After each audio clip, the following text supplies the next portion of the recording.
Wanita Parubaya korban kebakaran kebun kosong Jakarta menangis histeris lantaran belum mampu menerima kenyataan jika tempat tinggalnya sudah hangus terbakar.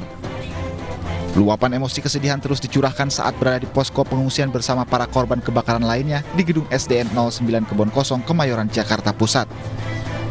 Kebakaran yang terjadi pada Minggu malam ini juga membuat banyak anak-anak akhirnya tidak bisa mengikuti pembelajaran tatap muka di sekolah. Seluruh peralatan sekolah dan seragam yang sebelumnya telah disiapkan kini telah menjadi abu. Baju seragam juga sih. Ini udah izin berarti masuk? Udah. Teman-teman yang lain banyak yang masuk? Iya, yang terkena kebakarannya juga udah izin semua. Jadi akhirnya belajarnya gimana? BJJ mas. Sebanyak 250 korban kebakaran mengungsi di SD 09 Kebun Kacang ini. Kepala Suku Dinas Jakarta Pusat mengaku akan memberikan bantuan berupa seragam dan peralatan sekolah kepada anak-anak korban kebakaran. Kita sudah mendata mas, ya, yang berapa usia SD kelas 1 sampai kelas 6, SMP, SMA lagi perempuan, kita data seragamnya nanti akan kita siapkan dari Sudin Sosial buat anak-anak kita untuk bisa bersekolah kembali. Ketika pun nanti dia sudah masuk sekolah, dia sudah punya seragam. Sementara itu sejumlah orang sibuk mengais puing sisa kebakaran. Mereka berharap masih ada barang berharga yang bisa diselamatkan.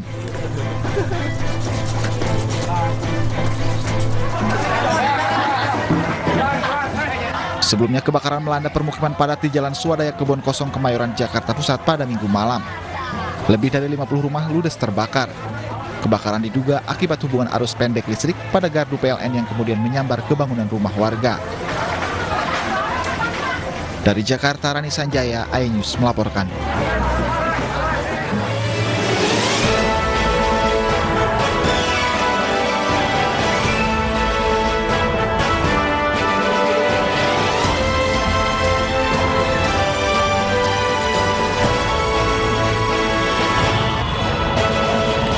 Masa pendukung Rizik Syihab ricuh saat berusaha menuju Pengadilan Tinggi DKI Jakarta.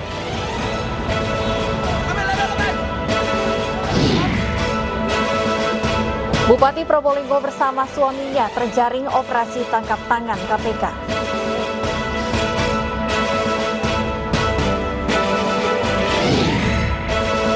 Pujian Prabowo untuk Jokowi, tuai pro dan kontra.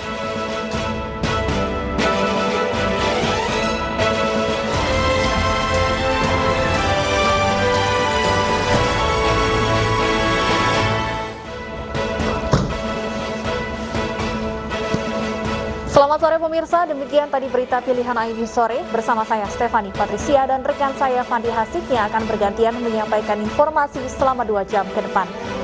Ya Fandi, ada informasi apa saja di segmen awal iNews sore hari ini?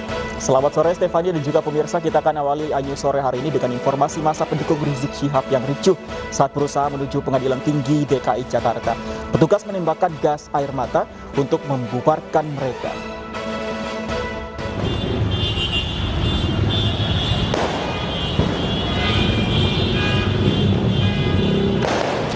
Tembakan gas air mata pecah di Jalan Ajen Suprapto, Cempaka Putih, Jakarta Pusat siang tadi. Masa pendukung Rizik Syihab kocar-kacir saat dibubarkan polisi. Mereka berusaha melarikan diri ke arah Jalan Yosudarso, Jakarta Utara.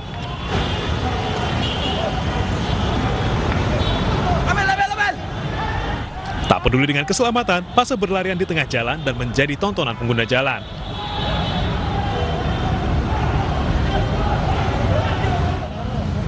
Satu persatu masa ini pun ditangkap. 5 orang berhasil diamankan dan diserahkan ke Polres Metro Jakarta Pusat untuk ditindaklanjuti.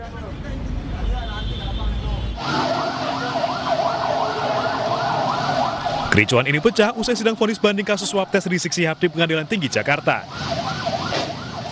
Masa sempat terlibat bentrok dan melempar batu ke arah polisi.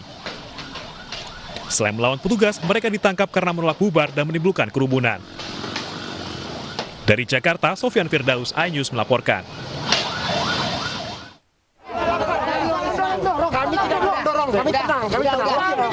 Kericuan terjadi antara massa pendukung Rizik Syihab dengan sejumlah petugas di Telantas Polda Metro Jaya di Jalan Cempaka Putih Barat, Jakarta Pusat pagi tadi.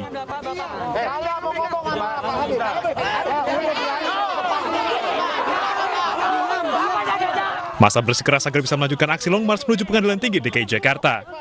Namun aksi ini dihadang oleh petugas di Telantas karena menimbulkan kerumunan. Kesehatan, nggak ada halak, pergi aja. Kesehatan, dijaga. Tak ingin situasi kian memanas, usai berdialog, petugas akhirnya membiarkan massa melanjutkan perjalanannya. Namun perjalanan mereka kembali mendapat hambatan.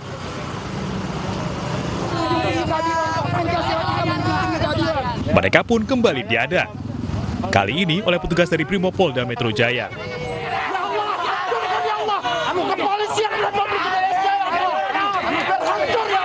Sadar kalah jumlah, massa pun membubarkan diri sambil mencemooh petugas. Hari ini ada beberapa pendukung dari MRS yang akan datang ke sidang di Pengadilan Cempaka Putih. Namun sudah kita himbau untuk mereka membubarkan diri karena saat ini masih dalam masa PPKM. Jadi belum boleh ada kerumunan. Memastikan agar massa benar-benar bubar, petugas mengangkut massa menggunakan truk. Dari Jakarta, Rani Sanjaya, iNews melaporkan. Sementara itu, pemirsa, Pengadilan Tinggi DKI Jakarta menolak banding yang diajukan Rizik Syihab dalam kasus tes swab Rumah Sakit Umi Bogor. Dengan putusan ini, Rizik tetap dijatuhi vonis 4 tahun penjara. Sidang pembacaan penolakan banding Rizik Syihab berlangsung tertutup di Pengadilan Tinggi DKI Jakarta pagi tadi. Penolakan ini menguatkan putusan Pengadilan Negeri Jakarta Timur yang memvonis Rizik 4 tahun penjara dalam perkara tes swab Rumah Sakit Umi Bogor. Pengadilan Tinggi juga menolak banding untuk menantu Rizik, Hanif Alatas, yang divonis 1 tahun penjara dalam perkara yang sama. Di mana putusannya adalah menguatkan menerima permohonan banding dari para terdakwa dan juga penuntut umum, dan yang kedua menguatkan putusan Pengadilan Negeri Jakarta Timur yang telah diputuskan lalu dan dimohonkan banding. Intinya sebetulnya hanya demikian. Pemirsa, kasus suap Rumah Sakit Umi Bogor menjerat Rizik Syihab ketika tokoh FPI tersebut dirawat pada November 2020. Rizik dituding menyebarkan berita bohong terkait hasil swabnya.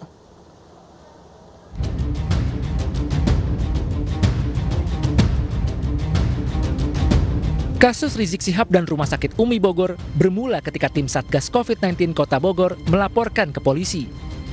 Pihak rumah sakit dituduh menghalang-halangi upaya tim Satgas untuk melakukan swab terhadap Rizik Syihab.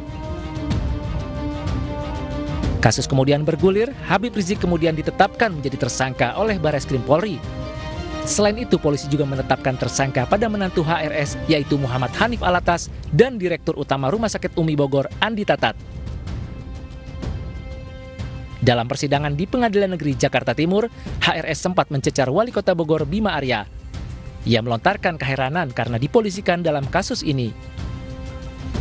HRS pun dituntut 6 tahun penjara dalam persidangan karena didakwa menyebarkan berita bohong terkait hasil tes swab dalam kasus Rumah Sakit Umi hingga menimbulkan keonaran. Namun dalam sidang putusan, Rizik Syihab divonis 4 tahun penjara atau lebih rendah 2 tahun dibandingkan tuntutan. Kita ke informasi lain, pemirsa. Bupati Probolinggo bersama suaminya yang terjaring operasi tangkap tangan KPK dibawa ke Jakarta. 3 koper dan beberapa tas yang diduga merupakan barang bukti juga ikut diamankan oleh petugas KPK.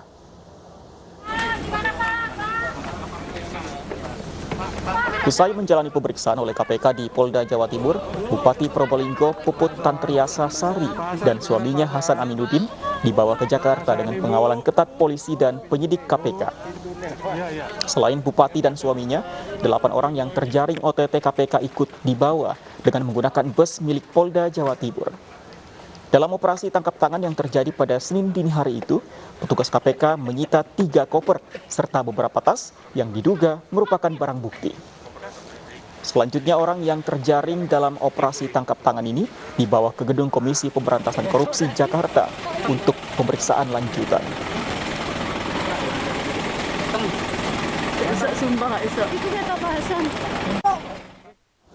Dan pemirsa, untuk mengetahui perkembangan terkini terkait operasi tangkap tangan Bupati Probolinggo, ada rekan kami Mega Latu di gedung KPK Jakarta. Selamat sore Mega Latu, apakah Bupati Probolinggo ini sudah tiba di gedung KPK dan menjalani pemeriksaan? Mega.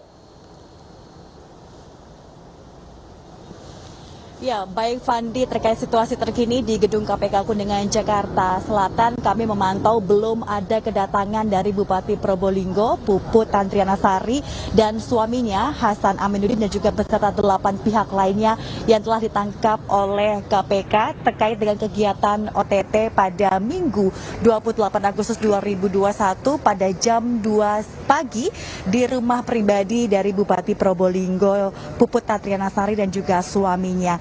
Dan memang benar adanya bahwa PLT Jubir Ali KPK, maksud kami Ali Fikri mengatakan bahwa ditangkap OTT ini ada 10 orang, yakni 2 diantaranya merupakan Bupati Probolinggo Puput Tantrianasari dan juga suaminya.